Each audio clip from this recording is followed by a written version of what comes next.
Hey, tonight we're diving into an amazing historical adventure about the fall of the greatest empire the world had ever known, Rome.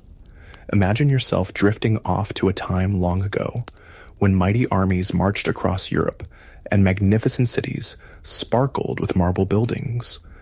This is a true story of how a powerful empire slowly came apart, filled with fascinating characters, epic battles, and surprising twists.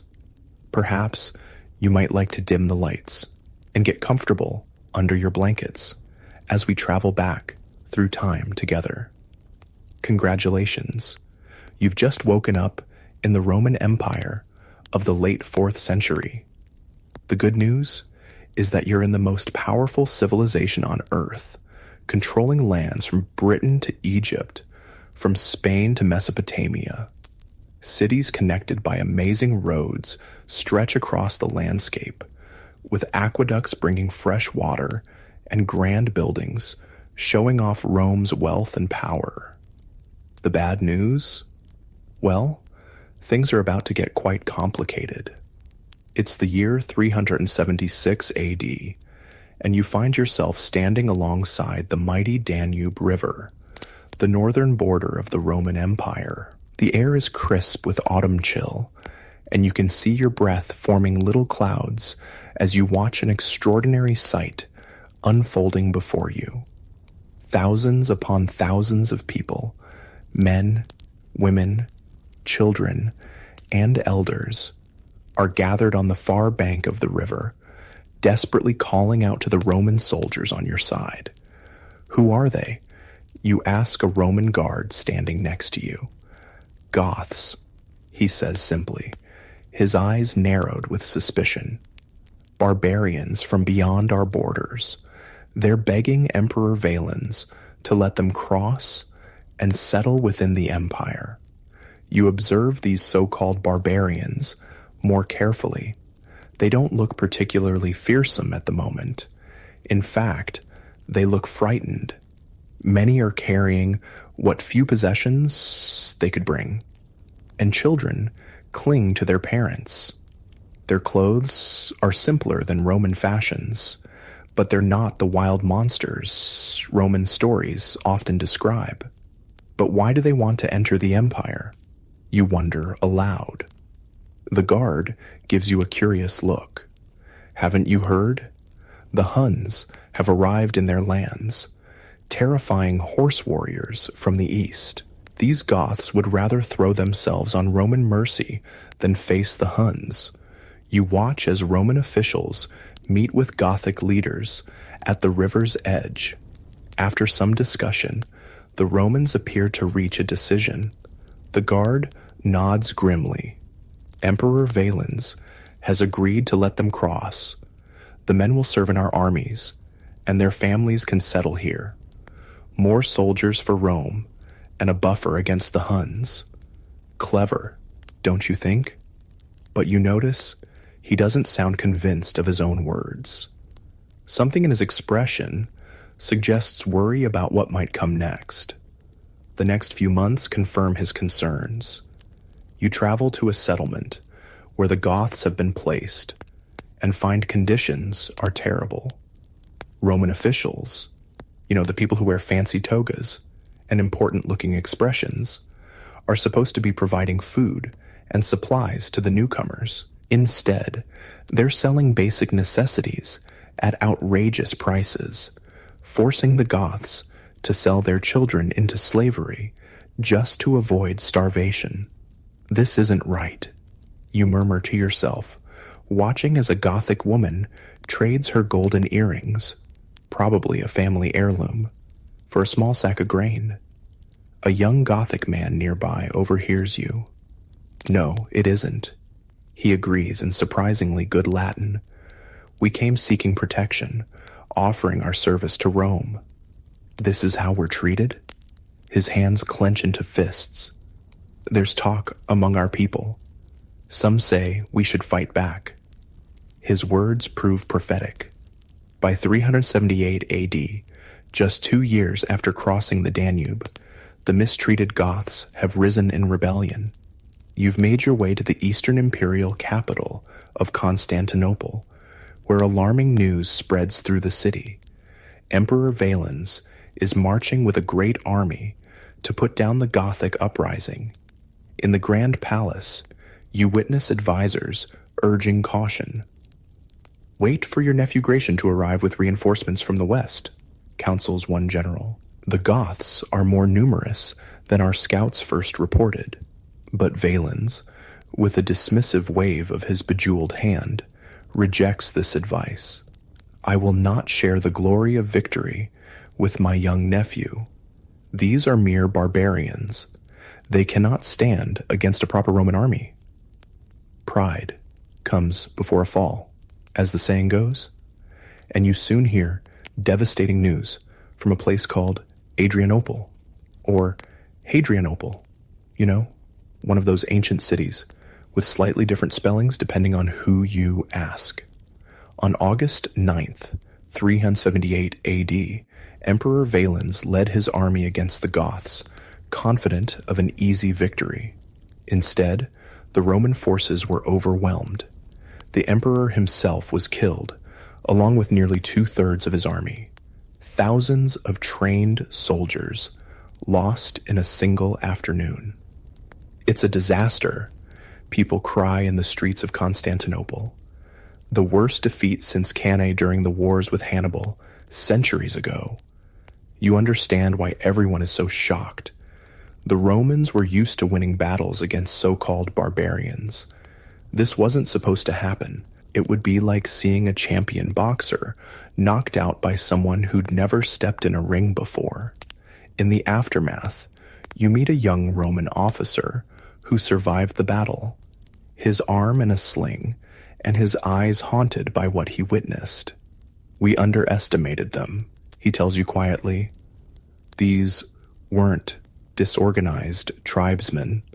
The Gothic cavalry attacked with discipline and coordination, and their leader, Fritigern, he outsmarted our commanders at every turn. What happens now, you ask? He looks at you grimly. Everything has changed. The Goths remain inside our borders, armed and dangerous, and now they know they can defeat us. And he's right. Everything has changed. The new emperor, Theodosius I, eventually makes peace with the Goths in 382 AD, but on terms that would have been unthinkable before Adrianople. The Goths are allowed to settle inside Roman territory as a semi-autonomous group, with their own leaders and laws. It's the beginning of a new pattern. Barbarians living within the empire, but not fully part of it. Over the next few decades, you witness more groups crossing Roman borders, sometimes by force, sometimes by invitation. The empire still appears mighty from the outside, but you can see the subtle changes taking place. More and more, Rome relies on barbarian soldiers to defend its frontiers, even as those same frontiers become increasingly blurred. By the early 5th century, you find yourself in the western half of the empire, which is facing greater challenges than the east. The wealthy eastern provinces centered around Constantinople remain relatively secure, but the west is struggling. You're in Ravenna, a city protected by surrounding marshes, which has become the Western imperial capital instead of Rome itself. The change was made for defensive reasons, a troubling sign of the times. In Ravenna's palace, you observe a powerful Roman general named Stilicho, who is himself half Vandal by birth. Despite his background, he's deeply committed to Rome's defense, serving as guardian to the young emperor Honorius. The situation is deteriorating. Stilicho confides to his advisors when he thinks no one else is listening. We've had to withdraw troops from Britain to defend Italy. The Rhine frontier is thinly guarded, and now I hear the Goths are on the move again, led by a new king named Alaric. This Alaric, you learn, had once served in the Roman military himself. Now he leads his people, the Visigoths, with ambition and cunning. He wants official recognition, land, and payment from the empire. When these demands aren't met, he turns to threats and violence. In 401 and 402 AD, Alaric invades Italy, though Stilicho manages to drive him back. But the empire faces threats from multiple directions. In 405, another Gothic leader, Radagaisus, invades with a large force before being defeated by Stilicho near Florence. Then comes the devastating winter of 406-407 AD. The Rhine River, which normally serves as a natural barrier protecting Roman Gaul, what you might know as France, freezes solid enough for an army to cross, and cross they do. Vandals, Alans, Suevi, and other groups pour across the frozen river on December 31st, 406, breaking through Rome's weakened defenses and ravaging the wealthy provinces beyond. Stilicho, despite his successes, falls victim to court politics. In 408 AD, he's executed on charges of treason, charges that you, having observed his dedication to Rome, know to be false. His death removes the Western Empire's most capable defender at a critical moment. With Stilicho gone, there's little to stop Alaric and his Visigoths. They march into Italy once more, and this time they set their sights on Rome itself. The Eternal City, once the center of the world, has declined in importance as an administrative capital, but it remains Rome, the symbolic heart of the empire that bears its name. In 410 AD, you stand on the ancient walls of Rome, watching as Gothic warriors surround the city. Inside, citizens are already suffering from hunger due to the Visigothic blockade. The situation is hopeless, an elderly senator tells you, his voice quivering. No relief army is coming. The emperor remains safe in Ravenna, but we have been abandoned. On August 24th, 410 AD, the unthinkable happens. The Salarian Gate is opened, whether by treachery or desperation. Accounts differ, and Alaric's warriors pour into Rome. For 3 days, the city that ruled the world is subjected to plunder and partial destruction. You witness the Goths looting palaces and mansions, carrying away gold, silver, and precious artwork. Yet it's not the total destruction you might have expected. Alaric, having once served Rome, orders his men to respect the churches and those seeking sanctuary within them. Still, fires break out in some districts, and the ancient Senate house burns. As you help a Roman family hide their most treasured possessions, the father whispers in disbelief, "Rome has not been captured by a foreign enemy in almost 800 years. How could this happen in our lifetime?" How indeed? As you watch smoke rising from parts of the Eternal City, you ponder the same question. The mighty Roman Empire still stands. It will continue for decades more in the West and centuries in the East. But something fundamental has changed. The invincibility of Rome, the certainty of its eternal dominance, has been shattered like a clay pot dropped on marble floors. Alaric doesn't stay to rule Rome. After the sacking, he leads his people south, apparently aiming for Africa, Rome's granary, and a wealthy prize. But he never makes it. The great Gothic king dies of illness near Cosenza in southern Italy, and his followers bury him with great treasure in the bed of the temporarily diverted Busento River. Then they return the river to its course, keeping the exact location of the grave a secret forever. The next Gothic king, Alaric's brother-in-law Atholf, leads the Visigoths out of Italy and eventually into southern Gaul, where they establish a kingdom centered on Toulouse. One barbarian group has found a permanent home within what was once exclusively Roman territory. And they are not the last. The Vandals, who crossed the Rhine in 406, make their way through Gaul and into Spain. Led by their king Gaiseric, they establish control over parts of the Iberian Peninsula. But Africa beckons with its wealth, and in 429 AD, Gaiseric leads his people, some 80,000 Vandals and allied Alans, including women and children, across the Strait of Gibraltar. The Roman provinces of North Africa, largely untouched by the barbarian invasions until now, fall one by one to the Vandal advance. In 439 AD, Gaiseric captures Carthage, the greatest city of Roman Africa.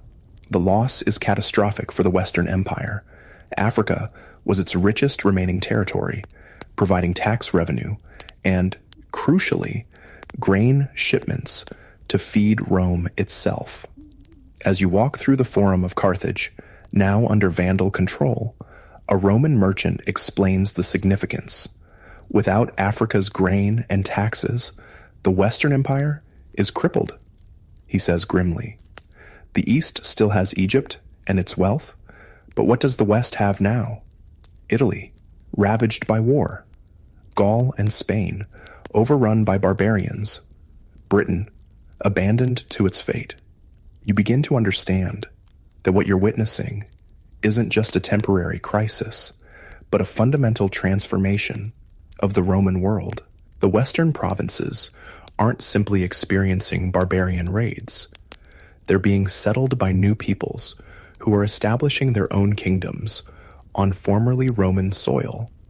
And on the distant eastern frontier, beyond the Mediterranean world, you've come to know a new force is gathering strength.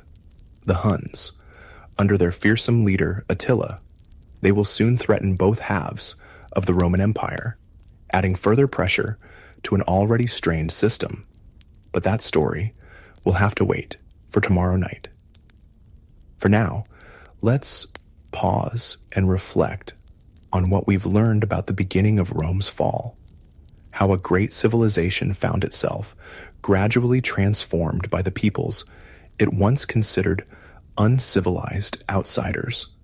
The Roman Empire didn't collapse overnight like a building in an earthquake. Instead, it changed piece by piece, territory by territory, adapting to new realities until it became something its founders would scarcely have recognized.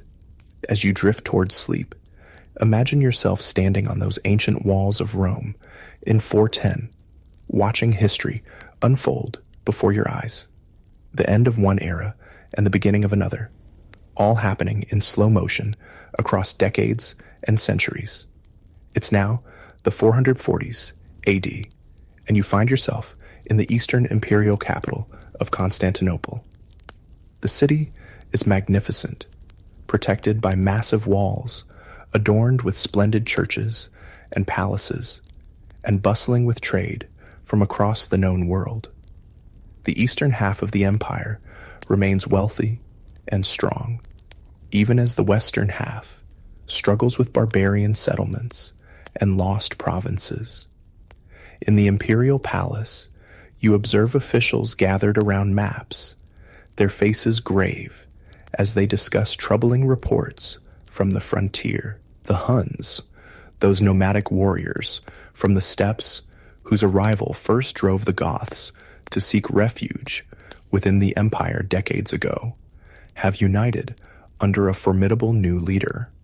Attila, one official says, almost whispering the name as if afraid to summon its owner. He and his brother Blade have taken control of all the Hunnic tribes. They're demanding more gold than we've ever paid before. Another official, older and wearing the elaborate robes of high office, shakes his head. We've been paying tribute to keep them at peace for years now. But these new demands are impossible. The treasury cannot bear it. You soon learn that the Huns have been Rome's northern neighbors for some time. Previous Eastern emperors established a pattern of paying them annual tribute to prevent raids on Roman territory. It was an uncomfortable arrangement, but it generally kept the peace. Now, under Attila's leadership, the Huns want more, much more. When diplomatic negotiations break down, the consequence is immediate and devastating. In 441 AD, Attila leads his warriors across the Danube and into the Balkans. You travel to the region and witness the aftermath of the Hunnic attacks. Towns and villages lie in ruins, their inhabitants fled or captured. Roman forces seem powerless to stop the swift-moving Hunnic horsemen, who appear suddenly, strike with terrible force, and vanish before a proper defense can be organized. How do they move so quickly? You ask a Roman cavalry officer who survived an encounter with the Huns. Their entire lives are spent on horseback, he explains, still shaken by the experience. They eat, drink, even sleep while riding. And their bows. They can shoot with deadly accuracy at full gallop. We've never faced anything like them. By 443, the Eastern Romans are forced to agree to Attila's demands, tripling the annual tribute to 2,100 pounds of gold and paying a massive sum for past arrears. It's a humiliating concession, but the alternative is continued devastation of the Balkan provinces. In 445, Attila becomes sole ruler of the Hunnic Empire after his brother Bleda dies under mysterious circumstances. Many whisper that Attila himself was responsible. Now unchallenged, his power reaches its peak. His domain stretches from the Rhine to the Caspian Sea, with numerous Germanic peoples serving as his subjects or allies. Even the mighty Eastern Roman Empire pays him tribute. You've heard many rumors about this fearsome leader, so when you get a chance to join a Roman diplomatic mission to Attila's camp, you seize the opportunity. The journey takes you beyond the Danube, into territories that were once Roman, but now acknowledge Hunnic overlordship. Attila's headquarters surprise you. Unlike the stone-built cities of the Romans, the Hunnic capital consists mainly of wooden structures, the largest and most impressive reserved for Attila himself. It's not primitive, as Romans often describe barbarian settlements, but different, adapted to a people who value mobility over permanence. When Attila finally receives the Roman delegation, you get your first look at the man called the Scourge of God. He's not the giant of legend. In fact, he's rather short and squat, with a broad chest and a large head. His clothes are plain compared to those of his nobles, with little ornamentation except for a distinctive sword at his belt. But his eyes are what capture your attention, intense and watchful, missing nothing. The Roman ambassador presents rich gifts, which Attila accepts with little emotion. He sits on a wooden throne, listening impassively as flowery diplomatic speeches are translated by interpreters. You notice that while he doesn't speak Latin or Greek, he seems to understand much of what is said before the translation. Later, at a feast in the ambassador's honor, you observe Attila closely. While his followers drink from ornate gold and silver cups, many clearly looted from Roman territories, Attila himself uses a simple wooden cup and eats from a wooden plate. He remains sober, while many of his warriors become drunk and boisterous. A Roman diplomat standing nearby notices your interest. "Don't be fooled by his simplicity," he murmurs. "It's calculated." He presents himself as uncorrupted by luxury to his followers, even while he demands gold from Rome. Quite clever, Really? The diplomat continues, sharing what he's learned about this mysterious leader. They say he discovered an ancient sword buried in the earth, the weapon of their war god. He claims it gives him the divine right to rule the world. His people believe him a god king. Whether divine or not, Attila is certainly a shrewd politician. You learn that he's using a supposed insult. A Roman official allegedly plotted to assassinate him as pretext for breaking the peace with the Eastern Empire once again. In 447, he launches another massive invasion of the Balkans, defeating a Roman army at the Battle of the Utus River and advancing almost to the walls of Constantinople itself. The eastern capital is saved by its massive defenses. The great Theodosian walls prove too formidable even for Attila's hordes, but the surrounding countryside is devastated, and the Eastern Empire must again sue for peace on even more humiliating terms. In 450 AD, the political landscape shifts. Theodosius II, Emperor of the East, dies after falling from his horse. His successor, Marcian, is made of sterner stuff and refuses to continue paying tribute to the Huns. At the same time, Attila's attention turns westward, toward the struggling western half of the empire. The Western Empire is now led by Emperor Valentinian III, though real power rests with his general Flavius Aetius. Remarkably, Aetius once lived among the Huns as a hostage in his youth, and knows their ways well. He even used Hunnic mercenaries earlier in his career to secure his position in Rome. If anyone can deal with the Hunnic threat, it would be him. Attila finds a convenient pretext for invading the West. Honoria, sister of Emperor Valentinian, sends Attila her ring and a message asking for his help, apparently to escape an unwanted marriage. Attila chooses to interpret this as a proposal and demands half the Western Empire as her dowry. When Valentinian refuses, Attila prepares for war, gathering a massive force that includes not only his Huns, but also contingents from various subject peoples. In early 451 AD, this great army crosses the Rhine and invades Gaul. You travel ahead of the invasion and witness the terror that precedes Attila's advance. Cities are abandoned, their populations fleeing with whatever they can carry. Those who cannot escape pray for deliverance. The Hunnic reputation for brutality has spread far and wide. In this desperate moment, you observe something remarkable. Former enemies uniting against a common threat.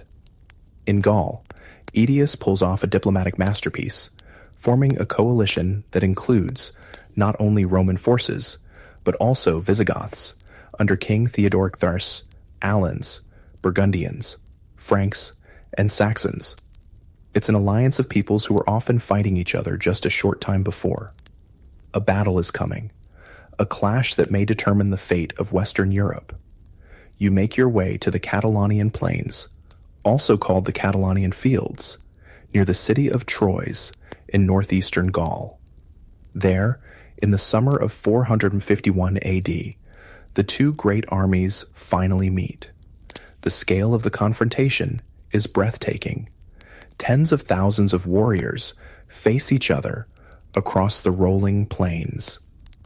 Attila's forces include his Hunnic horsemen, as well as subject Germanic peoples like the Ostrogoths. Aetius commands his Romano-Germanic coalition, with his own Roman troops forming just one part of the diverse army. The battle begins with skirmishes, as both sides test each other's strength. Then comes a struggle for a ridge that dominates the battlefield.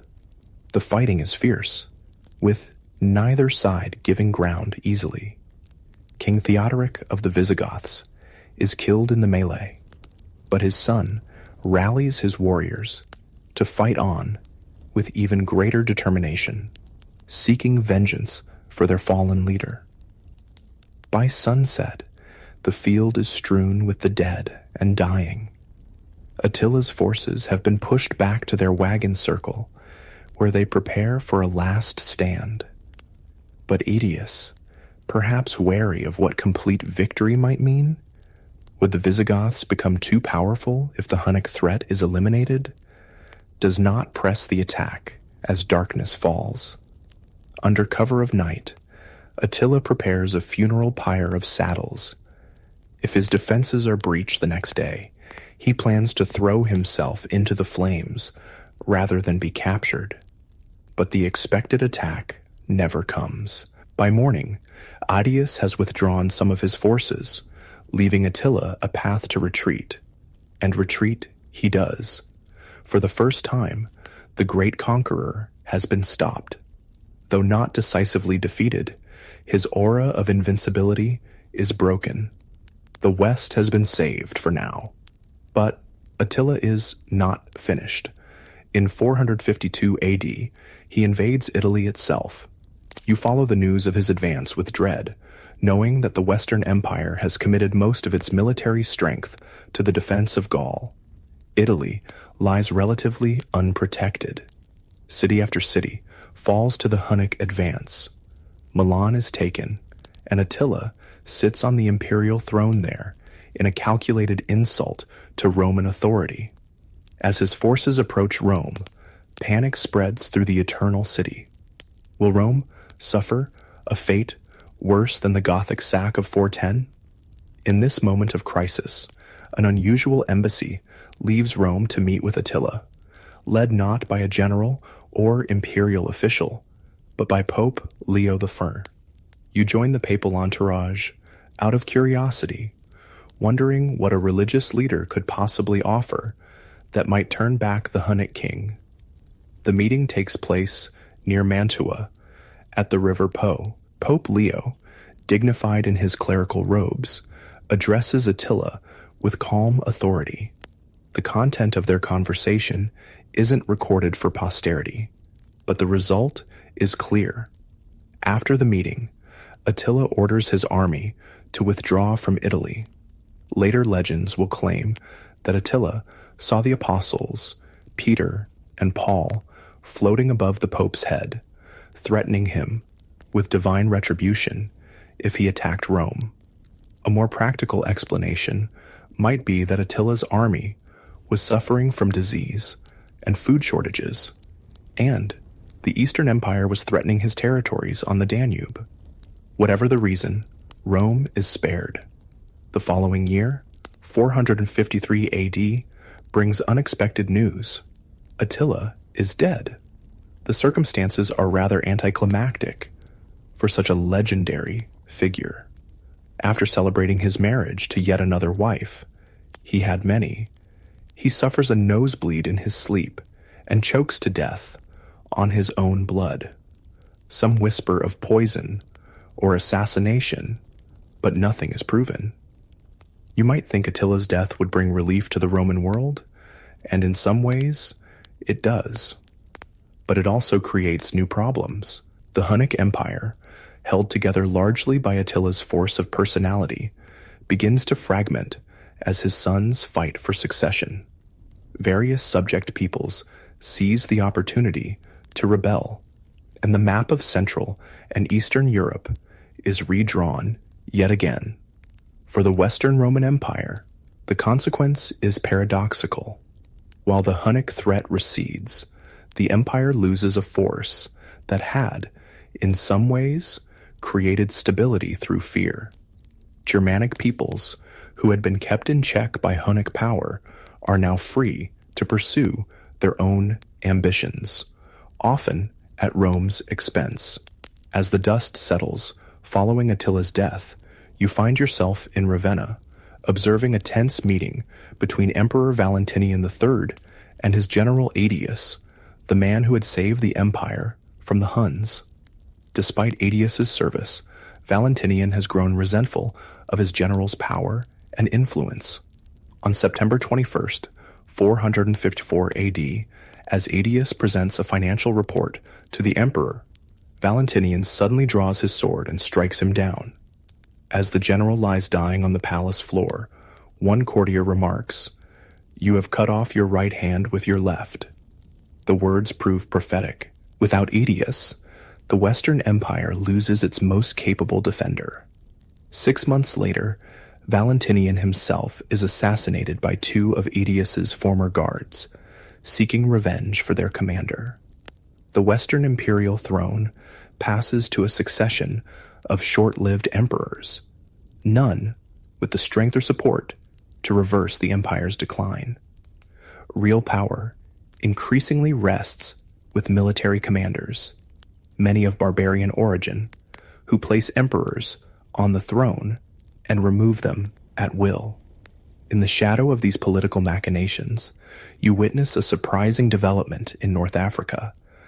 Gaiseric, king of the Vandals, has built a powerful fleet, something unprecedented for a Germanic people. In 455 AD, just 3 months after Valentinian's assassination, this fleet appears at the mouth of the Tiber River. Rome, still recovering from the Gothic sack of 410, now faces another invasion. With no significant forces to defend it, the city opens its gates to the Vandals. Pope Leo again tries to intercede, as he did with Attila, but with less success. He only manages to secure a promise that the city will not be burned and its inhabitants not slaughtered. For 14 days, the Vandals methodically plunder Rome, stripping it of valuables in a much more thorough operation than the Gothic sack 45 years earlier. They take not only gold and silver, but also copper from roofs, fine furniture, and even the Empress Eudoxia, widow of Valentinian, and her daughters as captives. When they depart, they leave behind a city materially impoverished, but still standing. The term vandalism comes down to us from this event, though historians note that the Vandal sack was actually more disciplined and less destructive than its reputation suggests. Unlike the popular image of mindless destruction, Gaiseric's plunder was calculated and strategic. He took what had value and could be transported.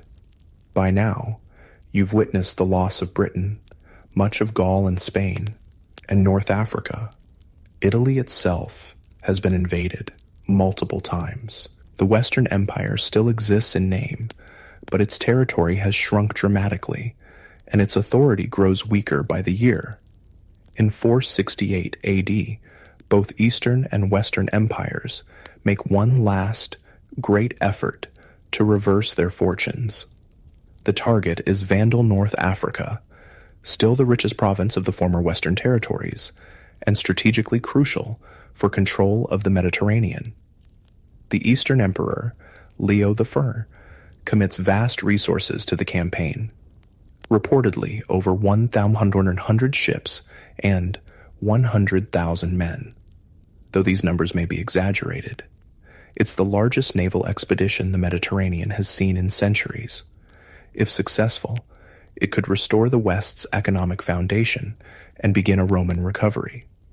You secure passage on one of the supply vessels, eager to witness this pivotal moment in history. The massive fleet assembles at Sicily before setting sail for Africa. The Western Emperor, Anthemius, has contributed forces as well, though the bulk of the men and ships come from the wealthier East. Hope runs high among the Roman troops and sailors. Many believe this will be the campaign that turns the tide, that begins the restoration of Roman glory. The Vandals, despite their naval prowess, seem outnumbered and outmatched.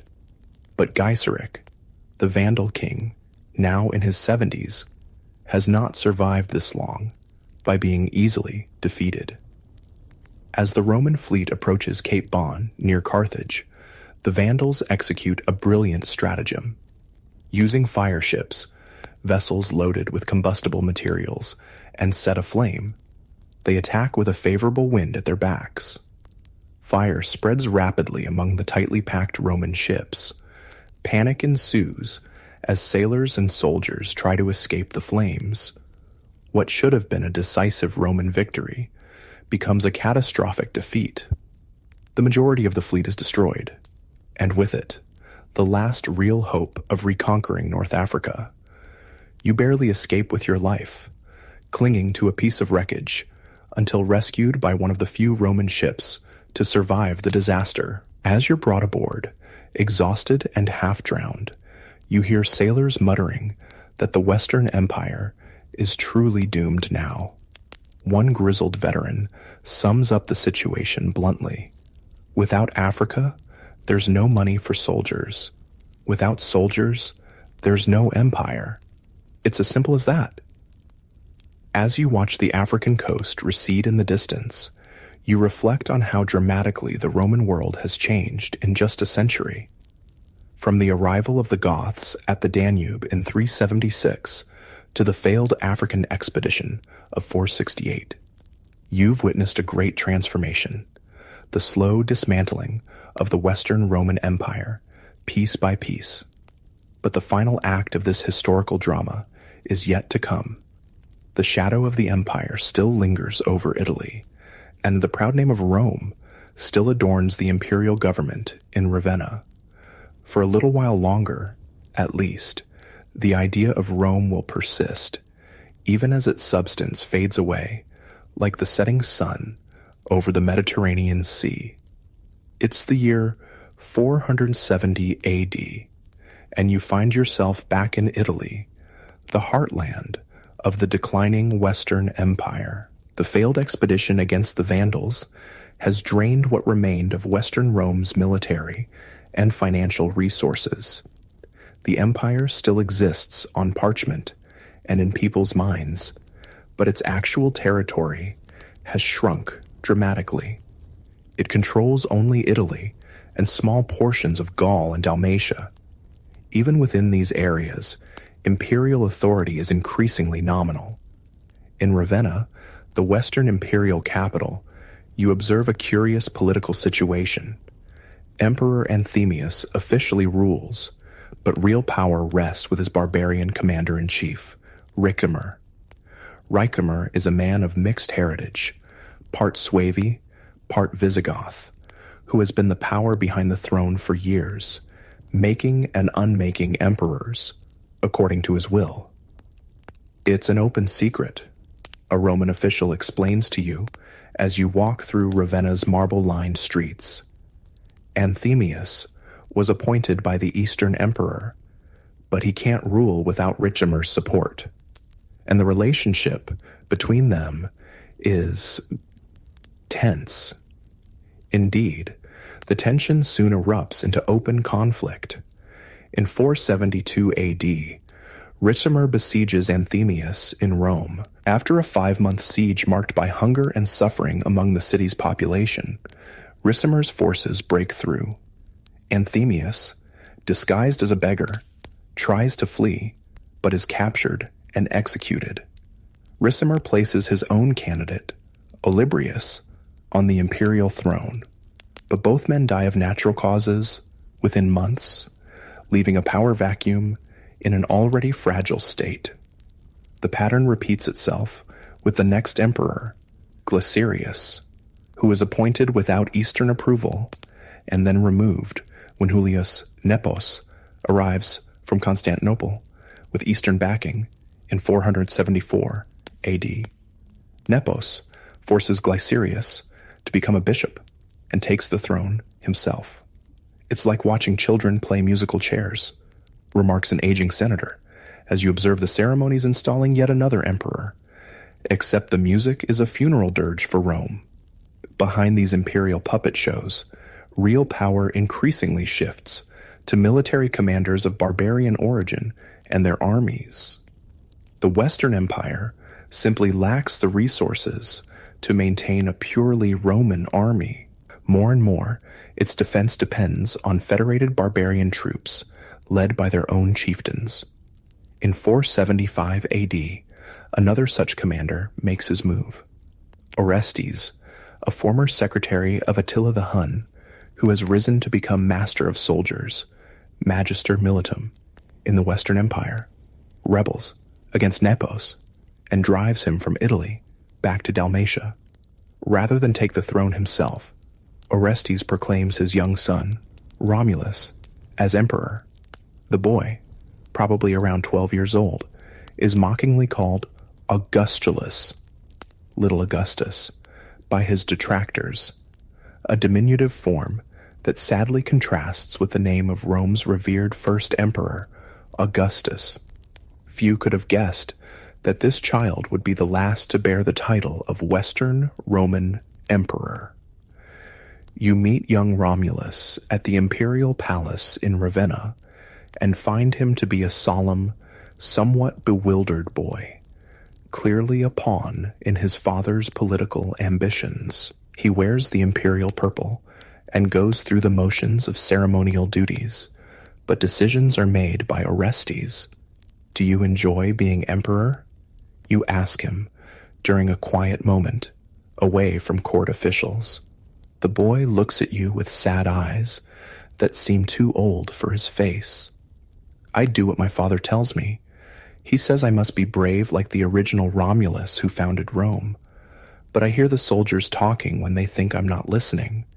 They say I'll be the last emperor, not the first. His words prove prophetic. In 476 AD, the barbarian troops that form the backbone of the Western army, Heruli, Syrians, and Rugians, demand something new from Orestes. They want permanent settlements in Italy, 1/3 of the land to call their own. It's the same pattern seen in other former Western provinces, where barbarian soldiers have been granted territory in exchange for military service. But Orestes refuses. Italy is different, he insists. It's the heart of the empire, not a frontier province to be parceled out to foreign troops. His refusal triggers a mutiny led by Odoacer, an officer of Syrian birth who has risen through the ranks of the Roman army. You witness the swift collapse of Orestes' position as troops across Italy declare for Odoacer. Orestes flees to Pavia, where he's caught and executed on August 28, 476 AD. Days later, Odoacer's forces enter Ravenna. On September 4th, a date that would later be marked by historians as the fall of the Western Roman Empire, Odoacer confronts young Romulus Augustulus. You manage to slip into the palace with a group of officials and observe this pivotal moment in history. Surprisingly, there's no grand drama, no clash of armies, or thunderous proclamations. Instead, Odoacer approaches the boy emperor with an almost gentle demeanor. He explains that Romulus must give up the throne, but promises that no harm will come to him. You're still young, Odoacer tells him. You'll have a comfortable life away from these burdens. The child, looking relieved rather than distressed, removes the imperial regalia, the purple cloak, diadem, and other symbols of an office that has become increasingly meaningless. Odoacer accepts them with a nod. Later, you learn that Romulus has been granted a generous pension of 6,000 gold solidi per year and sent to live in a former imperial villa in Campania, along with his relatives. It's a surprisingly merciful end for a deposed ruler, especially compared to the violent fates of many of his predecessors. What happens next is even more interesting. Instead of proclaiming himself emperor, Odoacer takes a different path. He sends the imperial regalia to Emperor Zeno in Constantinople, along with a carefully worded message. Italy, Odoacer suggests, no longer needs its own emperor. He, Odoacer, will rule Italy as king, Rex, while recognizing Zeno as sole emperor of a theoretically reunited Roman Empire. It's a shrewd political maneuver. Odoacer gains legitimacy from Eastern recognition while maintaining his independence in practical terms. Zeno, after some hesitation and failed attempts to restore Nepos, who still claims the Western throne from his exile in Dalmatia, accepts the arrangement. Is the empire truly fallen? You ask a Roman jurist as you watch Odoacer's troops take control of Ravenna's government buildings. He considers the question thoughtfully. In law, no. There is still a Roman emperor in Constantinople. Odoacer rules in his name, but in truth, he gestures at the barbarian soldiers now guarding the former imperial palace. Look around you. Rome has become something else, something new. Whether we call it fallen or transformed depends on one's perspective. Indeed, for many ordinary people in Italy, life continues without dramatic change. Odoacer maintains much of the existing Roman administrative structure. The Senate still meets in Rome. Roman laws still apply. Catholic Christianity remains the dominant religion, though Odoacer himself is an Arian Christian, like many Germanic peoples. You travel through Italy in the early years of Odoacer's reign, and find that the transition has been surprisingly smooth in many areas. In the countryside, large estates, latifundia, still operate as they have for centuries, though some lands have been distributed to Odoacer's followers. In cities, municipal governments continue functioning, though with diminished resources. The biggest change, explains a city councilor in Milan, is that tax revenue no longer flows to support an imperial court and army. Odoacer's needs are simpler, and his army smaller. In some ways, the burden on ordinary people has actually decreased. But if Italy has found a measure of stability under its barbarian king, the situation grows more complex beyond its borders. In Gaul, the Visigothic kingdom continues to expand its territory at the expense of the last Roman enclaves. The Burgundians control the Rhone Valley. Various Frankish groups dominate northern Gaul, with a leader named Clovis beginning to unite them into what will eventually become the Kingdom of France. In North Africa, the Vandal kingdom remains powerful under the aging Gaiseric, who finally dies in 477 after nearly 50 years of rule. Spain is divided between Visigoths, Suevi, and the remaining Roman territory. Britain, abandoned by Roman forces decades earlier, has seen the arrival of Angles, Saxons, and Jutes, who are gradually establishing their own kingdoms as they push back the Romanized British population. The map of Western Europe has been fundamentally redrawn. The unified imperial system replaced by a patchwork of successor kingdoms, most ruled by Germanic peoples who have adopted varying degrees of Roman culture and institutions. In 480 AD, another link to the old order is severed when Julius Nepos, still claiming to be the legitimate Western emperor from his refuge in Dalmatia, is assassinated by his own retainers. Odoacer uses the opportunity to annex Dalmatia to his kingdom, further expanding his realm. For the next dozen years, Odoacer rules Italy effectively, defending its borders and even conducting successful campaigns against the Rugians to the north. But in Constantinople, a new threat to his position is emerging. The Eastern Emperor Zeno has never been fully comfortable with Odoacer's independent power in Italy. When problems arise with another Germanic group, the Ostrogoths, Zeno sees an opportunity to kill two birds with one stone. The Ostrogoths, cousins to the Visigoths, who had sacked Rome in 410, have been settled in the Balkans as Roman foederati, allies. Their leader, Theodoric, was raised as a hostage in Constantinople and has absorbed much of Roman culture and military training. But relations between the Ostrogoths and the Eastern Empire have deteriorated, with Theodoric's people ravaging imperial territories. In 488 AD, Zeno makes Theodoric an offer. If he will lead his people to Italy and overthrow Odoacer, he can rule the peninsula as the emperor's representative. It's a convenient solution for Zeno. Either Theodoric defeats Odoacer, replacing one barbarian king with another who might be more loyal to Constantinople, or the two barbarian forces weaken each other, allowing for potential imperial reassertion later. Theodoric accepts the offer. In the autumn of 488, the entire Ostrogothic nation, warriors, women, children, and the elderly, with all their possessions loaded on wagons, begins the journey from the Balkans to Italy. It's another migration, similar to the Gothic crossing of the Danube over a century earlier, but this time with imperial blessing. You join a Roman diplomatic mission sent to meet Theodoric as his people cross the Julian Alps into northeastern Italy.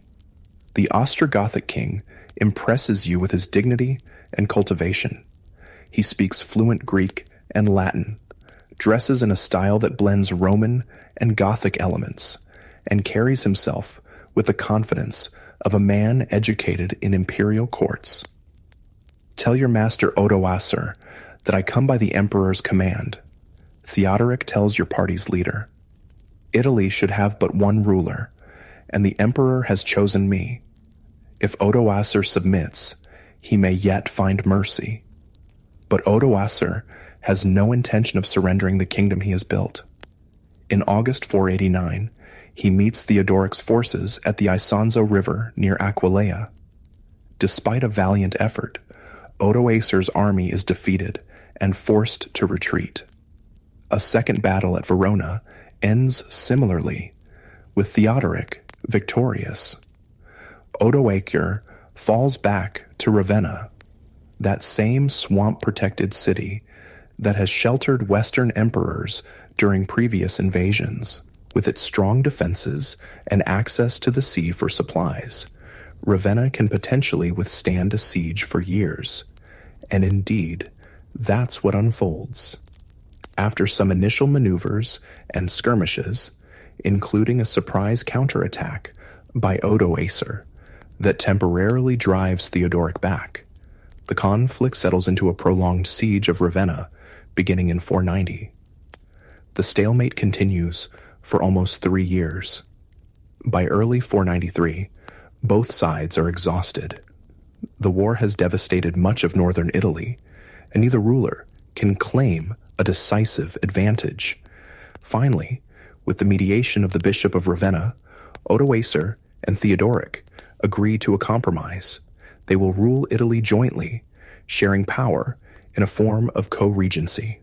On March 5th, 493, Theodoric enters Ravenna peacefully to formalize this agreement. A great feast is prepared to celebrate the new arrangement.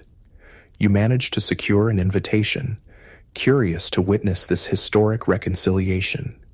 The banquet hall is filled with the elites of both factions, Ostrogothic nobles and Odoacer's followers, along with Roman officials who have worked with both regimes. Theodoric and Odoacer recline at the head table, sharing wine and seemingly cordial conversation.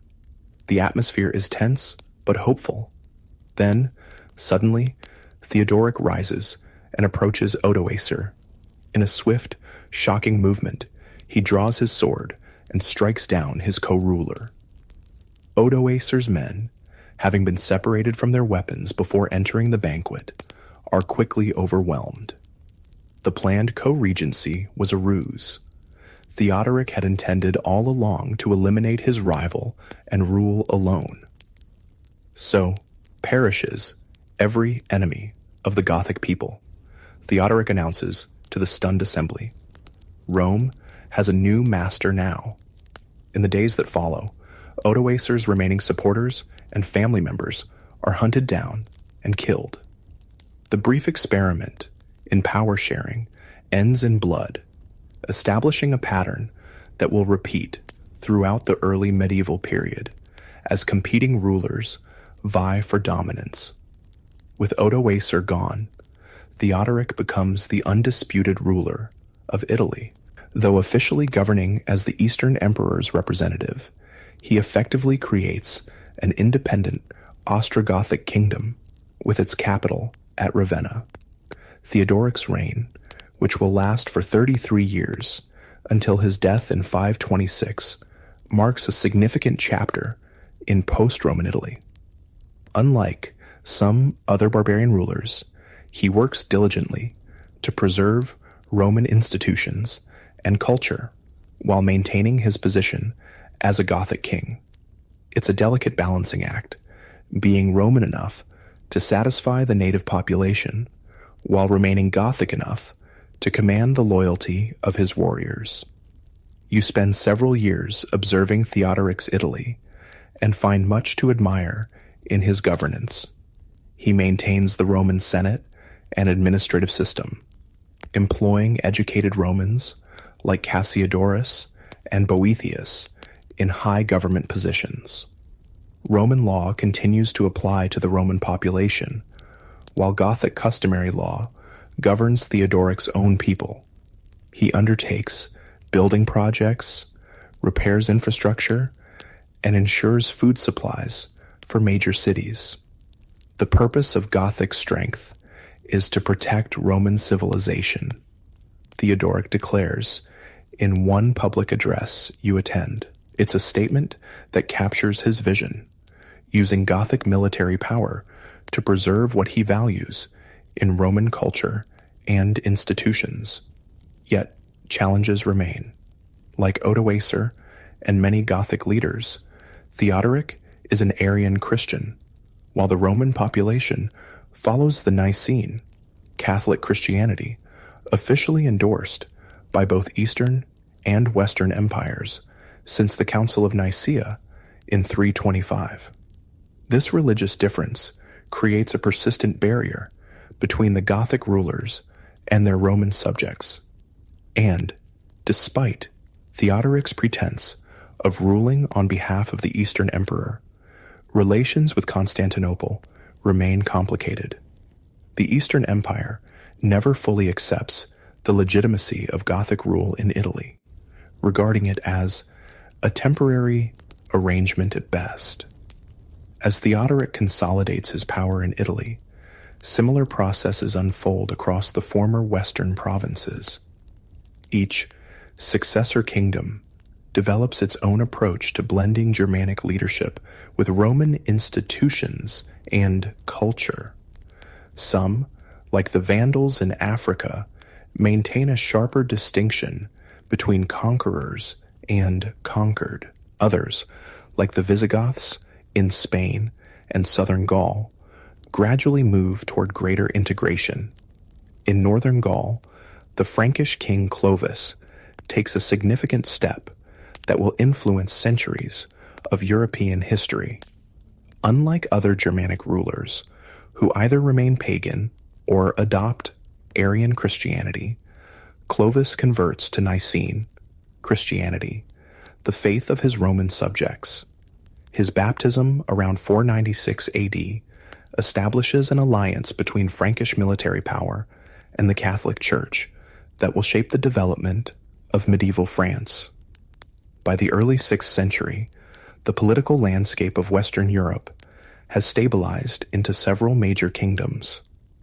The Ostrogothic kingdom in Italy under Theodoric, the Visigothic kingdom in Spain and southwestern Gaul, the Vandal kingdom in North Africa, the Burgundian kingdom in southeastern Gaul, the expanding Frankish kingdom in northern Gaul, various Anglo-Saxon kingdoms in Britain, the Eastern Roman Empire, which we now call the Byzantine Empire, continues to thrive, centered on Constantinople under Emperor Anastasius, 491-518.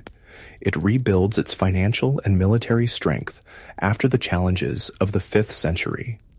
The East has survived where the West collapsed, in part Because its wealthier provinces remained intact, its capital was more defensible, and it faced less continuous pressure from barbarian migrations. As you travel through this transformed Europe in the early 6th century, you find that while the Western Roman Empire has vanished as a political entity, its legacy remains powerful. Latin continues as the language of administration, law, and religion across most of the former Western provinces. Roman roads still connect cities. Roman architectural styles influence new construction, though on a less grandiose scale. Christianity, Rome's final state religion, continues to spread and gain influence. In many ways, the successor kingdoms present themselves as continuations or restorations of Roman authority rather than its replacement. Their kings issue coins with Roman-style imagery, adopt Roman titles, and patronize scholars who preserve and transmit Roman literary culture. The most visible change is the fragmentation of political authority. The unified administration that once governed from Britain to Egypt has been replaced by multiple competing powers, each controlling a portion of the former empire. Borders are more fluid, travel less secure, trade more limited. For ordinary people, the transition brings mixed changes. In some regions, tax burdens decrease as the elaborate imperial bureaucracy disappears. In others, new forms of exploitation emerge under the new rulers. Urban life declines as cities shrink in size and lose some of their economic and cultural functions. The great public buildings of the Roman era, baths, theaters, arenas, fall into disuse or are repurposed. Yet there's also continuity. Most people continue to farm the same lands, worship in the same churches, and live according to many of the same customary practices as before. The collapse of imperial authority is less a single catastrophic event than a series of adaptations to changing circumstances. One evening in Rome, now under Theodoric's rule, you sit with an elderly senator on a hill overlooking the city. The forum below is growing quiet as the day ends. Many of its buildings are now damaged or repurposed, but it remains recognizably the heart of ancient Rome. I was a young man when Alaric's Goths sacked the city, the senator tells you. I thought it was the end of the world. Then came the Vandals, Attila's threat, emperors rising and falling like autumn leaves. Now we have a Gothic king who speaks Latin, builds churches, and calls himself a Patricius Romanus. The world didn't end. It just became something different. He gestures toward the setting sun, which casts long shadows across the ancient monuments. Rome didn't fall in a day, you know. It transformed, gradually, over generations. And it hasn't truly vanished even now. Look around you. Its laws, its language, its faith continue. The empire may be gone, but Rome lives on. As darkness falls over the eternal city, you reflect on the senator's words. The story of Rome's fall is not simply one of destruction, but of transformation and continuity. The Roman Empire in the West has ceased to exist as a political reality. But the Roman world, its ideas, institutions, and cultural norms, continues to shape the emerging medieval civilization that will follow. The power of Rome extended far beyond its legions and bureaucracy. Even as barbarian kings replace emperors, they find themselves ruling in recognizably Roman ways, adapting rather than abolishing the systems they've inherited. And in Constantinople, the eastern half of the empire continues, preserving much of Roman tradition while evolving to meet new challenges. This complex process of change and continuity will continue for centuries to come. But for now, as you watch the lamps being lit across a Rome that is simultaneously ancient and new, the immediate story of the Western Empire's fall has reached its conclusion. The world of late antiquity gradually gives way to what we now call the early Middle Ages, with different rulers, different challenges, but many persistent echoes of Rome's legacy. Let's transport ourselves to Constantinople in the early 6th century. Unlike Rome, which had been sacked multiple times and lost much of its former glory, Constantinople remains a magnificent imperial capital, protected by massive walls and the natural barrier of the Bosphorus Strait. The city has withstood barbarian threats that overwhelmed the western provinces. You arrive in Constantinople in 527 AD, a momentous year for the Eastern Roman, or Byzantine, Empire. The aged Emperor Justin I has just named his nephew Justinian as co-emperor and successor. Within months, Justin dies, leaving Justinian as sole ruler of the still vast eastern territories. As you walk through Constantinople's bustling streets, you're struck by how Roman everything feels. Imperial, officials in traditional robes, public ceremonies following ancient protocols, Latin still used for official purposes, though Greek is increasingly common in daily life. The Eastern Empire doesn't see itself as something new, but as the direct continuation of the Roman legacy, temporarily disconnected from its western territories. In the great palace complex, you observe the new emperor holding court. Justinian is middle-aged, with a serious demeanor and calculating eyes. He's not physically imposing, but radiates intelligence and determination. At his side stands his remarkable wife, Empress Theodora, a woman of humble origins, who has risen to become perhaps the most powerful woman in the empire's history. Make no mistake, an imperial secretary tells you as you watch the proceedings. The empress is no mere consort. She has the emperor's ear and her own network of influence. Some say she's even stronger-willed than Justinian himself. You soon learn that Justinian has ambitious plans. Where previous Eastern emperors largely accepted the loss of the western provinces, viewing them as too costly to reclaim, Justinian dreams of restoration, of reuniting the empire under one ruler, as in the days before Theodosius divided it between his sons in 395. The emperor believes it's his divine mission to restore Roman rule to the west. The secretary continues. He sees the barbarian kingdoms as temporary aberrations, illegal occupiers of Roman territory, and with the Vandal kingdom in Africa weakened by succession disputes and Theodoric's death creating instability in Italy, the moment seems right for reconquest.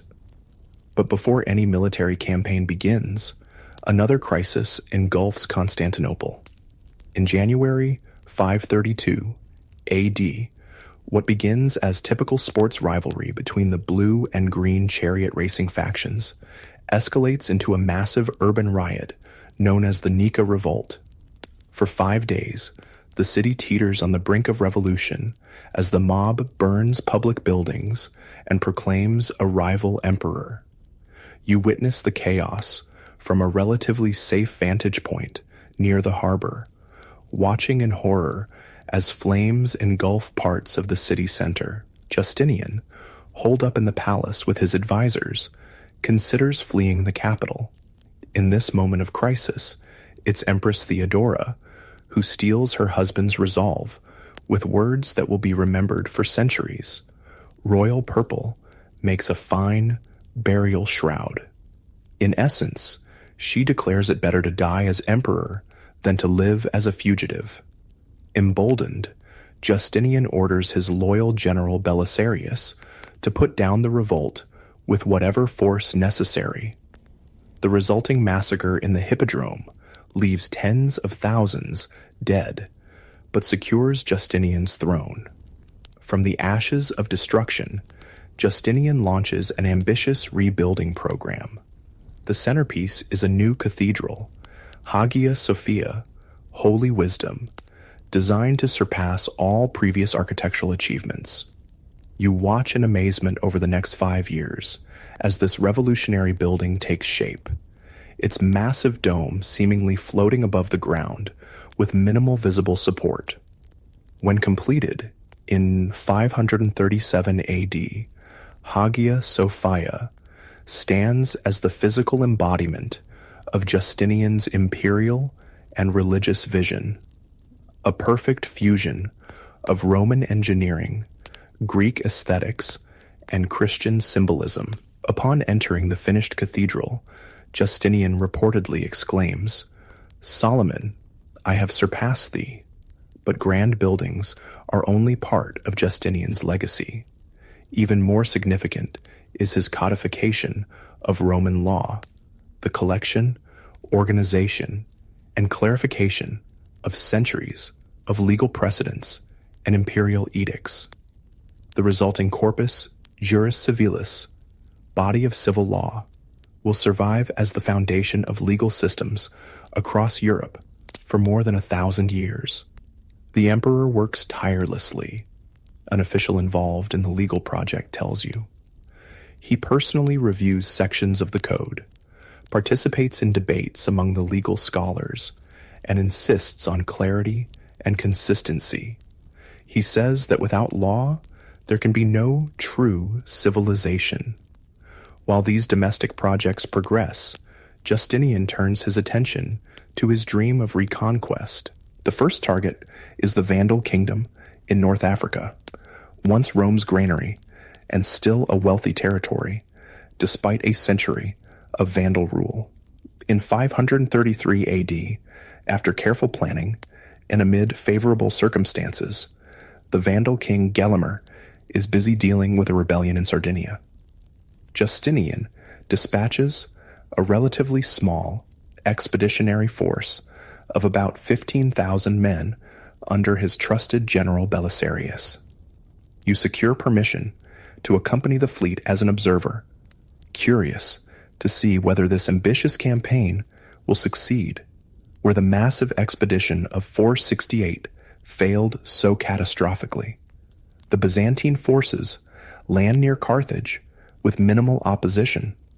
Unlike the previous Roman attempt, Belisarius's campaign is marked by careful intelligence gathering, strict discipline, and strategic flexibility.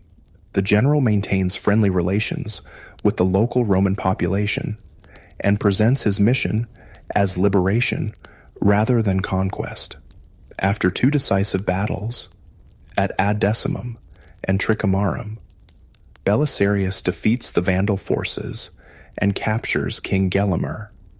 By March 534, the entire Vandal kingdom has been incorporated into the empire. The conquest that seemed impossible for generations has been accomplished in less than a year.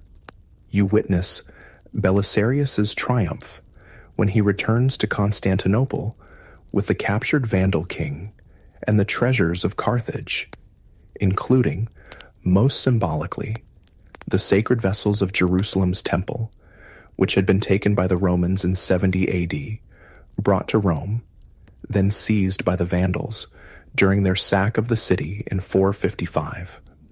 Now these holy relics return to imperial possession, seemingly confirming divine favor for Justinian's restoration project. Encouraged by this success, Justinian turns his attention to Italy, where conditions again seem favorable. Theodoric the Great died in 526, and his kingdom has been weakened by succession disputes.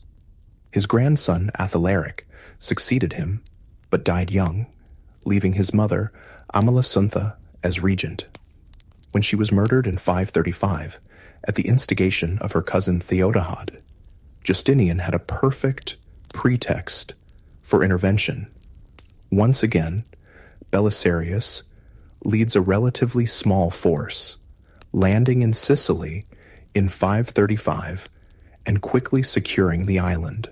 He then moves to mainland Italy, capturing Naples and Rome with surprising ease. By December 536, the Byzantine army enters Rome, welcomed by many of its citizens as liberators, restoring legitimate imperial rule. You join the Byzantine forces in Rome, where the mood is initially triumphant. But unlike the swift Vandal campaign, the Gothic War becomes a protracted, devastating conflict. The Ostrogoths rally under a new leader, the capable Totila, and the fighting seesaws across the Italian peninsula for nearly 2 decades. This is not the glorious restoration the emperor promised, laments a Byzantine officer as you huddle in a half-ruined Roman villa outside the contested city of Ravenna. We control cities one day, lose them the next. The countryside is devastated. The population starves. And for what? To change one master for another? Indeed, the prolonged conflict inflicts terrible damage on Italy. Rome itself changes hands multiple times and is at one point almost entirely depopulated.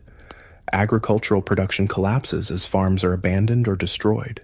Ancient aqueducts, bridges, and public buildings suffer damage that will never be fully repaired.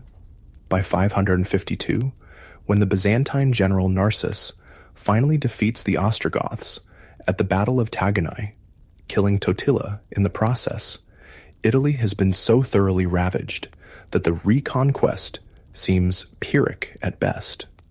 The peninsula is now firmly under imperial control, but it's a shadow of its former self, depopulated and impoverished. The final piece of Justinian's western reconquest comes in 554, when Byzantine forces secure parts of southern Spain from the Visigothic kingdom. With control of Africa, Italy, and portions of Spain, along with islands like Sicily, Sardinia, and the Balearics, Justinian has indeed restored a Mediterranean empire that somewhat resembles the old Roman domain. You return to Constantinople in the later years of Justinian's reign and find the aging emperor still driven by his vision of restoration, but increasingly concerned with religious matters. His attempts to reconcile the empire's various Christian factions have met with limited success, and doctrinal disputes continue to create political divisions, especially in Egypt and Syria. The emperor believes unity of faith is essential for the empire's strength, explains a court theologian as you observe Justinian deep in discussion with bishops and religious scholars. But achieving such unity has proven as difficult as reconquering the West, perhaps more so. In 565 AD, after a remarkably long reign of 38 years, Emperor Justinian dies. His grand project of restoration has achieved significant territorial gains, but at tremendous cost. The treasury is depleted, the army stretched thin, and newly reconquered territories remain unstable. Moreover, new threats are emerging. In Italy, the Germanic Lombards will soon invade the war-weakened peninsula, eventually seizing much of the territory so painfully reconquered by Justinian's generals. In the east, the Persian Sassanid Empire presents a persistent challenge, while from Arabia, a new religion, Islam, will soon emerge to fundamentally alter the Mediterranean world. Within a century of Justinian's death, much of his territorial restoration will be undone. Egypt, Syria, North Africa, and eventually much of Italy will fall beyond imperial control. Yet his legal and architectural legacies will endure far longer than his conquests. During Justinian's reign and the tumultuous period preceding it, you've observed another powerful force preserving Roman traditions while adapting them to new circumstances: the Christian Church. Once a persecuted minority religion, Christianity became Rome's official faith in the 4th century under Emperor Theodosius I. By the time of the empire's collapse in the West, the Church had developed a sophisticated organizational structure that paralleled and often cooperated with imperial administration. As Roman political authority fragmented in the 5th century, bishops often stepped into the vacuum, assuming responsibilities for governance, justice, and public welfare in their cities. The Church preserved Latin literacy, maintained international connections through its hierarchical network, and provided institutional continuity amid political chaos. You witness this process most clearly in Rome itself, where the bishop, now increasingly referred to as the Pope, Papa, or Father, emerges as the city's most influential figure after imperial authority recedes.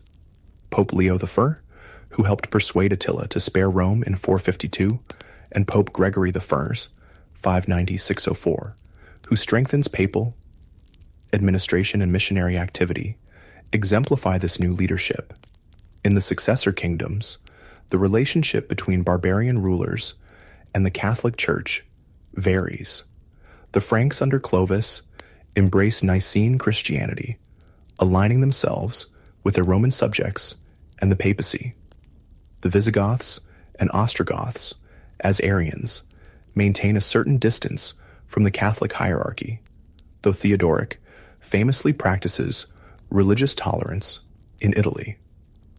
The Vandals in North Africa take a harder line, persecuting Catholics and exiling bishops who resist Arian dominance. Such persecution ends only with Belisarius's reconquest and the restoration of imperial and Catholic authority. Throughout these changes, monasticism emerges as a vital movement preserving Roman cultural achievements. You visit Monte Cassino, where Benedict of Nursia establishes his monastery around 529, creating a rule for monastic life that balances prayer, manual labor, and intellectual pursuits.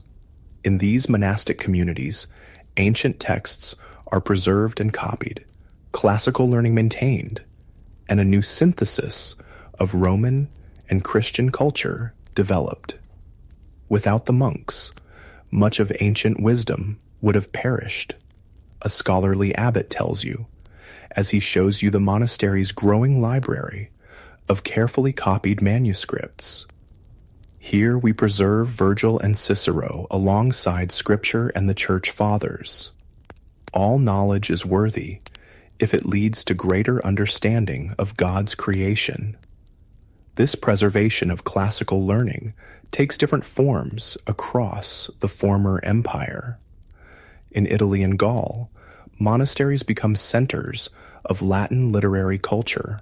In the Byzantine East, with its stronger urban tradition, education remains more secularized, with schools in Constantinople continuing to teach classical Greek texts alongside Christian ones. The role of Christianity in preserving Roman civilization is complex. While the Church maintains many Roman institutional practices and intellectual traditions, it also transforms them according to Christian priorities. Classical temples become churches. Pagan festivals are repurposed as Christian holy days. Roman administrative districts become ecclesiastical dioceses. By the late 6th century, as you conclude your journey through this transformative period, the Mediterranean world has changed profoundly from the unified Roman Empire of centuries past. Political fragmentation is the new reality, with the Byzantine Empire controlling the eastern Mediterranean and a patchwork of Germanic kingdoms dominating the West. Latin remains the language of law, administration, and religion in the West, while Greek predominates in the East. Christianity provides cultural continuity across political boundaries. though theological divisions between East and West are already becoming apparent. Trade has diminished, but continues along established routes. Urban life has contracted, but survives, especially in the Eastern Mediterranean. Most significantly, the idea of the Roman Empire as the universal political order has been replaced by more complex arrangements of power and authority. The Byzantine emperors still claim universal sovereignty, but control only part of the old imperial territory. The Germanic kings rule as independent monarchs, but often acknowledge a theoretical imperial preeminence. The Church, particularly the papacy, increasingly asserts a spiritual authority that transcends secular boundaries.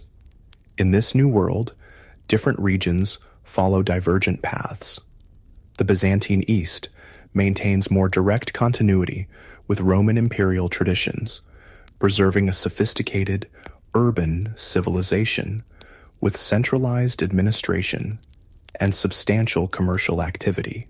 North Africa, once reconquered by Justinian, will soon face the dramatically new influence of Arab Islamic conquest. Italy, devastated by the Gothic War and subsequently invaded by the Lombards, experiences greater disruption, but preserves significant elements of Roman culture, especially in the Church. Gaul, under Frankish rule, develops a hybrid civilization combining Roman institutional elements with Germanic political practices. Spain's Visigothic kingdom achieves a notable synthesis of Roman and Germanic traditions before facing Islamic conquest in the early 8th century. Britain, abandoned by Roman forces in the early 5th century and gradually settled by Anglo-Saxons, retains fewer direct Roman influences, though Christianity will eventually reconnect it to the broader post-Roman world. Your journey through the fall of Rome and its aftermath has shown you that this was not simply a story of decline and catastrophe, but rather one of transformation, adaptation, and continuity amid change. The world that emerged from the collapse of Roman political authority in the West was not a dark age of ignorance and barbarism, as later writers would sometimes portray it, but rather a complex reorganization of society that preserved much while innovating in response to new conditions. As you visit Rome one last time, now a Byzantine outpost, much diminished from its imperial glory, but still revered as an apostolic see and repository of ancient monuments, you reflect on the lessons of this historical transition. The Colosseum, once a venue for gladiatorial combat, now stands silent. The Forum, formerly the heart of global governance, is gradually being transformed by natural processes and human repurposing. The Pantheon, a temple to all the gods, has become a Christian church. Yet looking beyond these physical changes, you recognize that Rome's most enduring legacy lies not in buildings or boundaries, but in ideas and institutions. Roman law, as codified by Justinian, will influence legal systems for millennia. Roman administrative practices, adapted by the Church and the successor kingdoms, provide frameworks for governance across Europe. Roman architectural and engineering techniques continue to shape the built environment. Roman literary culture, preserved in monastic libraries, will eventually fuel the Renaissance's rediscovery of classical learning. Most importantly, the very concept of Rome as the embodiment of civilization, order, and universal authority persists long after the political reality it once represented has disappeared. For centuries to come, rulers as diverse as Charlemagne, Otto the Great, and the Byzantine emperors will claim the mantle of Rome, seeking legitimacy in its ancient prestige. In the early medieval imagination, Rome never truly falls. It transforms, sleeps, or transfers its authority to new hands. The idea of the eternal city and the universal empire it once ruled remains a powerful inspiration and aspiration, influencing politics, religion, and culture long after the last Western emperor surrendered his insignia to Odoacer. As you prepare to conclude your journey through this pivotal period of history, you recall the words of that elderly Roman senator who told you that Rome didn't fall in a day. Indeed, what you've witnessed is not so much a fall as a gradual metamorphosis. The classical world slowly becoming medieval, with Roman elements recombined with Germanic, Christian, and Byzantine influences to create the foundations of European civilization. The sun sets over the 7 hills of Rome, casting long shadows across ancient monuments and newer Christian churches. In the gathering darkness, you can almost see the ghostly outlines of the different Romes that have existed on this site. The Republic of Cicero, the Empire of Augustus, the Christian capital of Constantine, the Gothic kingdom of Theodoric, the Byzantine duchy after Justinian's reconquest. All these iterations of Rome have contributed to the complex legacy that will shape the centuries to come. As stars appear in the twilight sky, you realize that while empires may rise and fall, their influence endures in ways both obvious and subtle. The story of Rome's transformation reminds us that historical change is rarely simple or absolute. Old patterns persist, even as new ones emerge, creating a rich tapestry of continuity and innovation that defies easy categorization. Imagine we're sitting in a beautiful garden in 6th century Ravenna, that marshy city that served as the Western imperial capital, and later as Theodoric's Ostrogothic court. It's evening, and lanterns illuminate mosaics depicting emperors, Christ, and saints in glittering gold and rich colors. These images represent the blending of Roman imperial tradition with Christian faith and Germanic rule that characterizes this transitional era.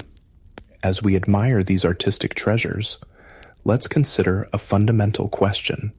Why did the Western Roman Empire fall? Historians have debated this question for centuries, offering numerous explanations ranging from moral decay and Christianity to lead poisoning and climate change. But based on our journey through this period, following historian Peter Heather's careful analysis, we can identify several interconnected factors that help explain this monumental transformation. First, and most fundamentally, the Roman Empire faced increasing external pressure from peoples beyond its borders. These barbarian groups, the Goths, Vandals, Huns, and others, were not simply mindless hordes bent on destruction, as Roman writers often portrayed them. Rather, they were complex societies with their own cultures, political structures, and motivations. Importantly, these societies had been transformed by centuries of contact with Rome itself. Roman trade, diplomacy, and military activity beyond the frontiers had gradually increased the sophistication and organization of neighboring peoples. Germanic tribal confederations grew larger and more cohesive, partly in response to Roman influence and pressure. By the 4th century, groups like the Goths had developed more stable leadership structures and military capabilities that made them more formidable adversaries than the scattered tribes Rome had faced in earlier centuries. Rome created its own nemesis, an elderly Gothic warrior once told you during your travels. By teaching us Roman ways, by trading with us, by playing one tribe against another, the empire made us stronger, more united, more Roman in our thinking. We learned to act as larger groups, to plan campaigns, to use Roman tactics against Rome itself. This observation aligns with what we witnessed throughout our journey. Barbarian leaders like Alaric, Gaiseric, and Theodoric, who understood Roman politics and military strategies, who spoke Latin, and who often wanted not to destroy Rome, but to secure a place within its system. They were, in many ways, products of Rome's own success in spreading its influence beyond its formal boundaries. The catalyst that turned these increasingly sophisticated neighbors into an existential threat was the arrival of the Huns from the Central Asian steppes in the late 4th century. As we saw at the beginning of our story, it was Hunnic pressure that drove Gothic refugees to the Danube in 376, setting in motion the chain of events that led to the disaster at Adrianople. The Hunnic Empire, under Attila, represented a new kind of threat, a military force capable of projecting power across vast distances, putting pressure on multiple frontier regions simultaneously, and disrupting the careful balance Rome had maintained with its Germanic neighbors.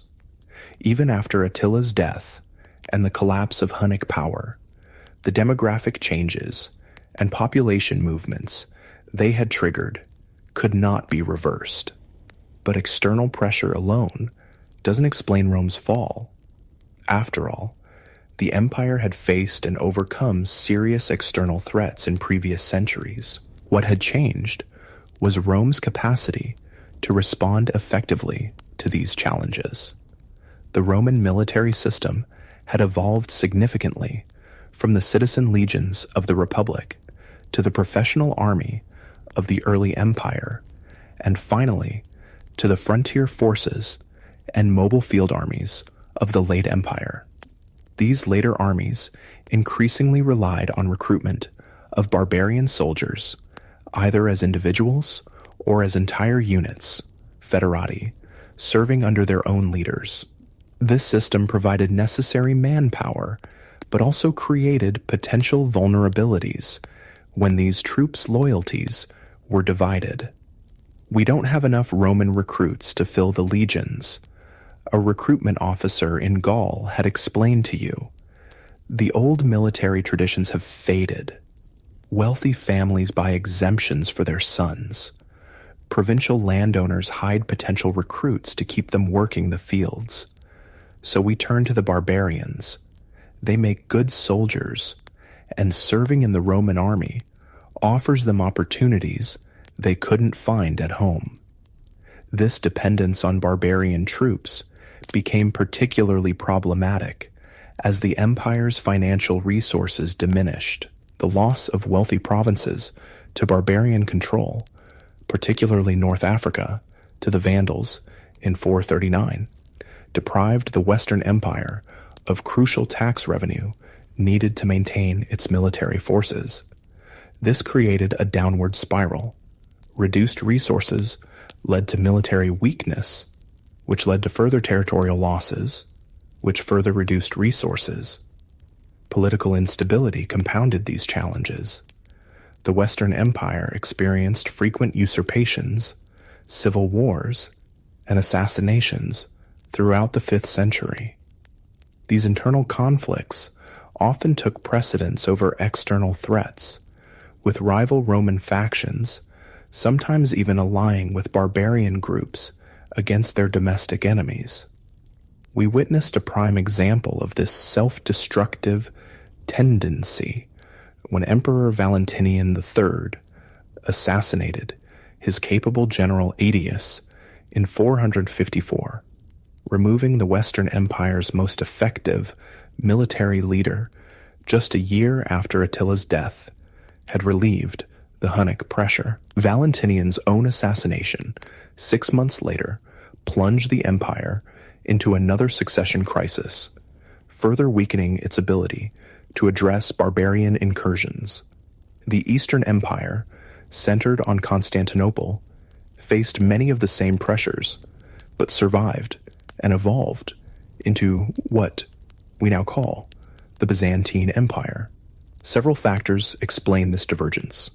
The East had greater financial resources, more defensible geography, particularly Constantinople itself, and experienced somewhat less continuous barbarian pressure than the West. It also benefited from more stable imperial succession and maintained more effective control of its military forces. As we've seen throughout our journey, the fall of Rome was not a single event, but a complex process extending over more than a century.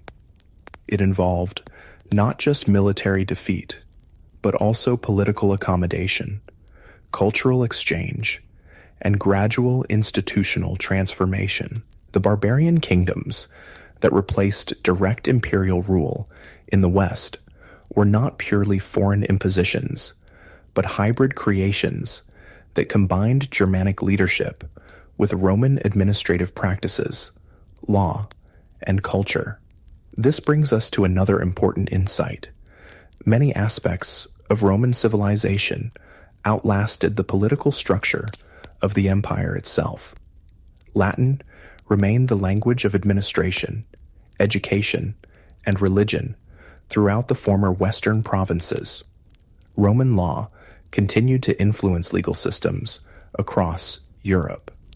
The Catholic Church preserved and adapted Roman organizational structures.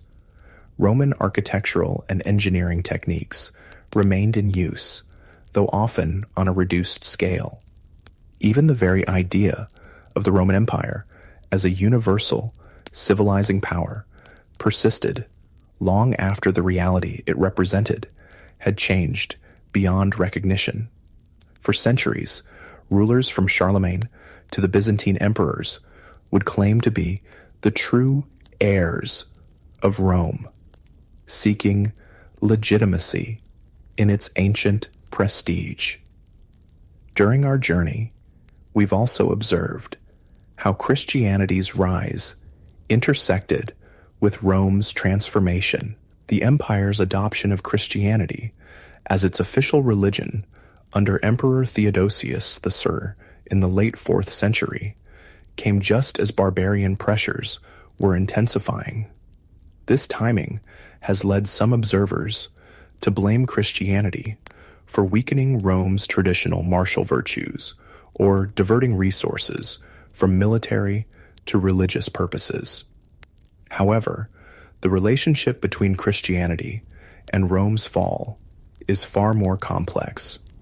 The new faith actually provided institutional continuity during political disruption, with bishops often assuming civic leadership roles as imperial authority receded. Monasteries preserved classical learning while developing new educational traditions. The Church's hierarchical structure, modeled partly on imperial administration, maintained connections across increasingly fragmented political boundaries. The empire hasn't truly fallen, a bishop in Gaul told you during your travels. It has been baptized. Christ now reigns where Caesar once ruled, and his kingdom shall have no end. Such a view represents one perspective on Rome's transformation, seeing it not as a catastrophic collapse, but as a providential transition to a new Christian order. This interpretation would gain influence throughout the Middle Ages, as ecclesiastical writers incorporated Rome's story into a broader narrative of divine providence guiding human history. For the common people living through these changes, the experience varied greatly depending on location, social status, and timing. In some regions, like Britain, Roman authority disappeared relatively abruptly, bringing significant cultural and material changes. In others, like southern Gaul or Italy, continuity was more evident, with Roman elites often maintaining their positions under new Germanic kings. Urban life generally declined, with cities shrinking in size and losing some of their civic functions.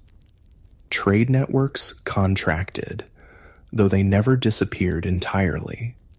Literacy became less widespread, but continued among ecclesiastical and administrative elites. Monumental building projects became rarer, with resources directed more toward churches than secular structures. Yet amid these changes, ordinary life went on. Farmers still worked their fields, though perhaps paying taxes to a Gothic king rather than a Roman emperor. Artisans still practiced their crafts, though markets might be more localized. Children were still born. People married, grew old, and died. The fundamental rhythms of human existence continuing regardless of who claimed sovereignty. My grandfather served in the imperial administration. My father advised the Visigothic court. And now I assist the bishop. A Roman aristocrat in southern Gaul explained to you. The rulers change, but we adapt. We preserve what's valuable from the past while finding our place in the present. This pragmatic approach characterized how many Romans navigated the empire's transformation. Rather than futile resistance to inevitable change, they found ways to maintain their cultural identity and social position within new political frameworks. Roman senators served in Theodoric's government. Roman lawyers helped codify laws for Visigothic kings.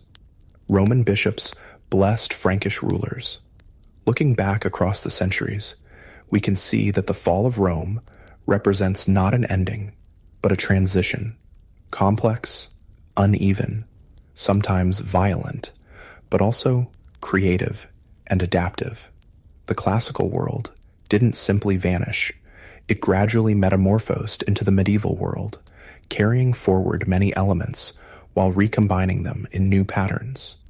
The legacy of Rome proved remarkably durable, precisely because it was adaptable.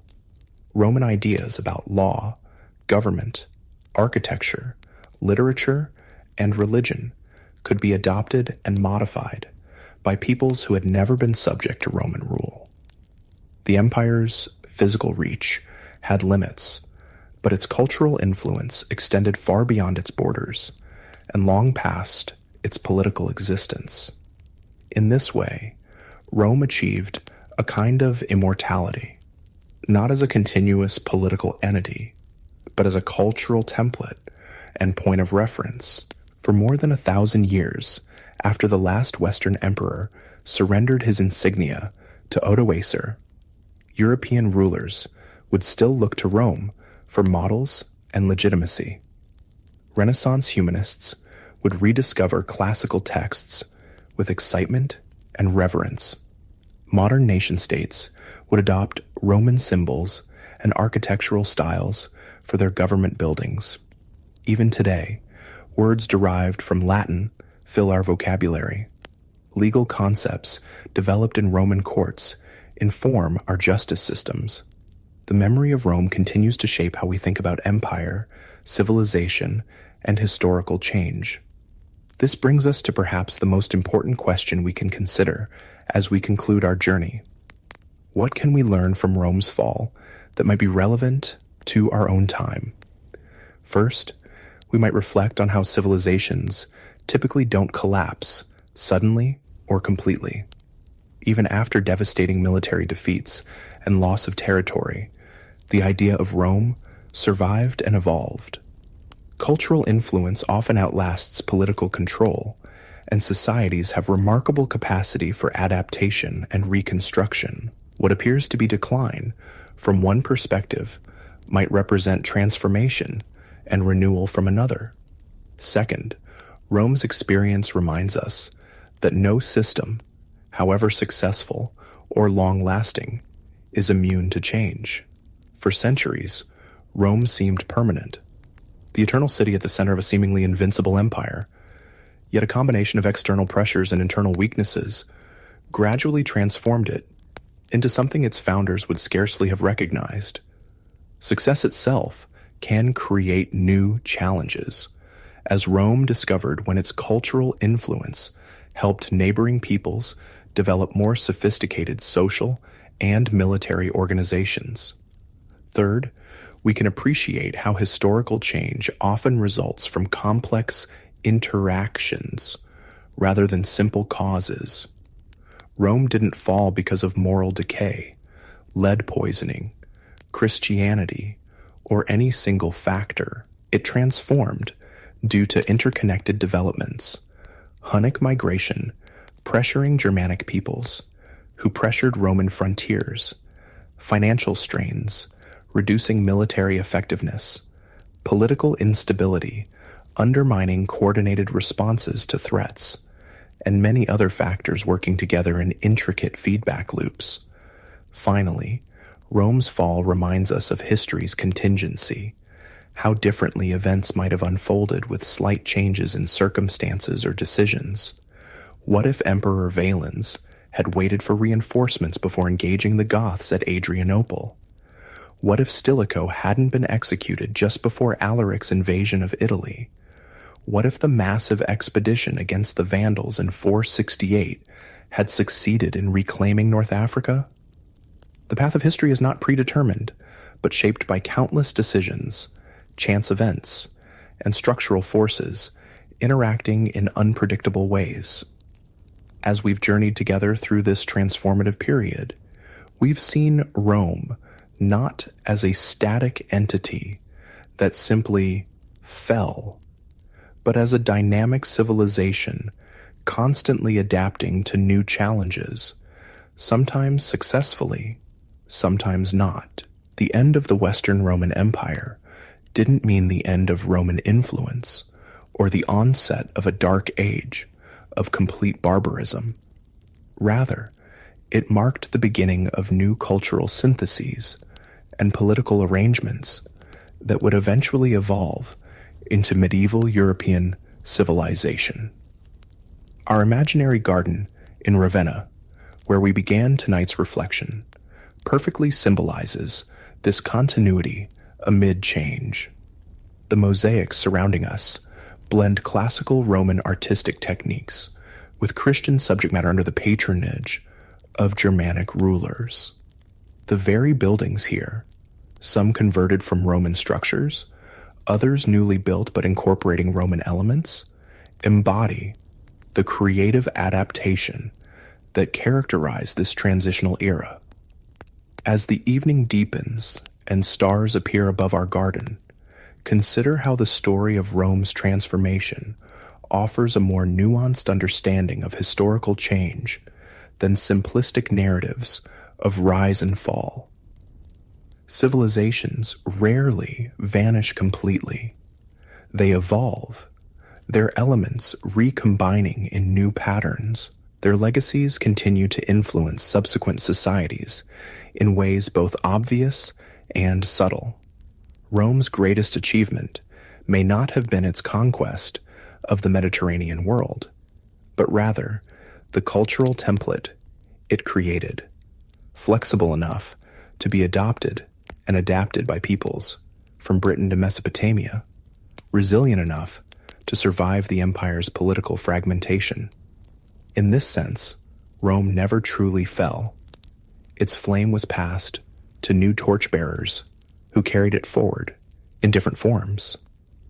As we conclude our journey through this pivotal period in human history, take with you not just the dramatic events and colorful characters we've encountered, but also a deeper appreciation for history's complexity. The fall of Rome teaches us that historical change is rarely simple, sudden, or absolute. It's a gradual process of transformation, adaptation, and continuity amid disruption. Perhaps, as you drift towards sleep, you'll dream of those ancient Romans and their barbarian neighbors, not as figures from a distant past, but as people much like ourselves, facing uncertainty, navigating change, preserving what they valued, while adapting to new realities. Their world became ours through countless small transitions, each barely perceptible in isolation, but revolutionary in their cumulative effect. And who knows, 1,000 years from now, people might look back on our time with similar curiosity, wondering how our civilization changed and what elements of it persisted through transformations we cannot yet imagine. The study of history reminds us that we, too, are part of an unfolding story, one in which the past is never entirely gone, and the present is always becoming the past for future generations. Good night, and may the wisdom of history guide your dreams